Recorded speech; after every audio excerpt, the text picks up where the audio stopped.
This is a reading from the 13th chapter of Mark. It's like a man going away. He leaves his house and puts his servants in charge, each with an assigned task, and tells one at the door to keep watch.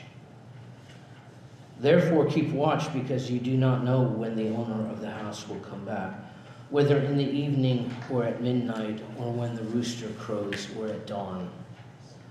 If he comes suddenly, do not let him find you sleeping. But I say to you, I say to everyone, watch.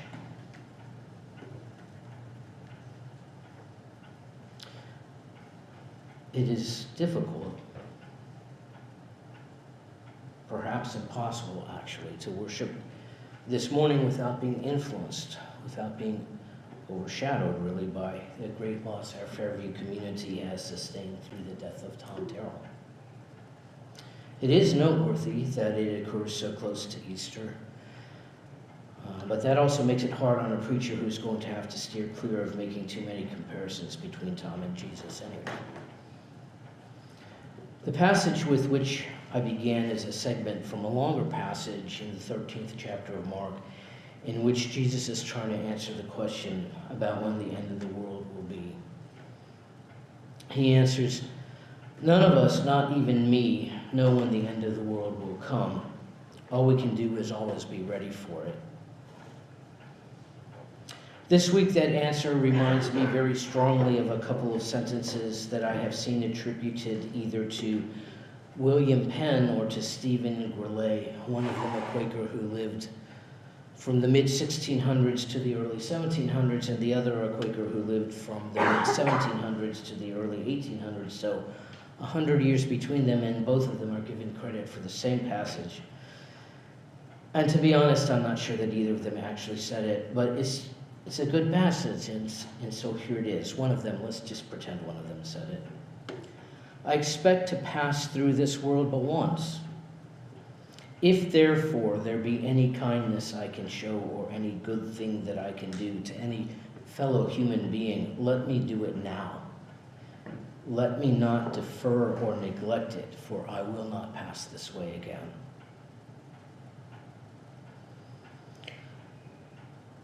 The reason I place the passage from Mark alongside the passage from our early friend is because this week, when I read about the servants in Mark who are left to take on their responsibilities and watch for the return of their master or the king, I'm not so focused on when the master or the king is going to return as I am on the responsibilities that have been given to the servants in the meantime. And my question is, what exactly is it that the servant is supposed to be doing while he awaits the master's return? And I think that passage from Penn or Gourlay about doing kindness is one answer. And I think the acts of mercy that Jesus talks about in Matthew 25 are one answer. And I think the Beatitudes are one answer. And I think the example of Jesus' life is one answer. And I think Jesus' own answer that the lame can walk, the sick are healed, the prisoners are released, and the blind can see is one answer. And that answer, this is what we are supposed to be doing while we wait. Whichever one it is that touches you the most deeply is the reason why Jesus' followers lined up along the streets with their palm branches to proclaim the coming king and the realm of God, and to announce their own citizenship in that kingdom.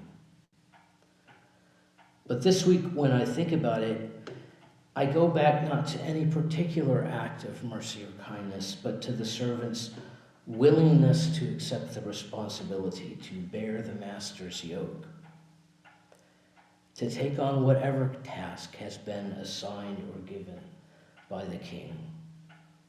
Kindness, mercy, goodness, equity, justice, in little things or in large things. What stood out to me in Tom's life, what will affect us all at Fairview as we miss it, was Tom's willingness to take on responsibility, to bear the yoke. Not necessarily with large tasks, although there were some, but in the dozens and dozens of small tasks.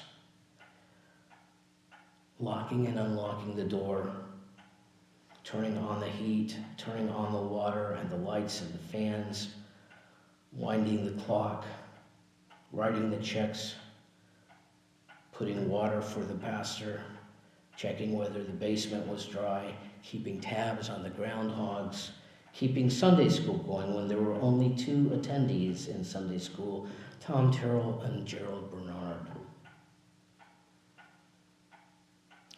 Dozens of little responsibilities that will never gain attention for you as a very important person and will never get you headlines, and yet made Tom such a very important person to us.